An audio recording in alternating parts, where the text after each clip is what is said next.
अपघातातून वाचवलेला भक्त. क्षणात घडलेला दैवी चमत्कार. तो भक्त रोज कामासाठी लांबचा प्रवास करत असे.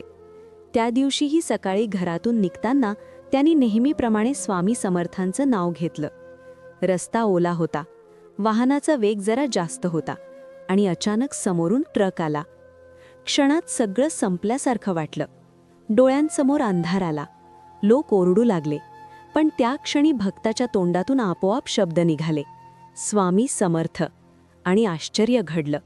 वाहन घसरलं पण थांबलं. ट्रक काही इंचांवरून पुढे निघून गेला. लोक धावत आले. अपघात झाला असं वाटत होतं, पण भक्ताला एकही जखम नव्हती. तो थरथरत उभा राहिला. डोळ्यांतून अश्रू वाहत होते, कारण त्याला कळून चुकलं होतं. तो वाचला होता, स्वतःमुळे नाही तर स्वामींच्या कृपेने. आजही तो भक्त एकच वाक्य म्हणतो, भिऊ नकोस, मी आहे. हे फक्त शब्द नाहीत, तो अनुभव आहे. श्री स्वामी समर्थ.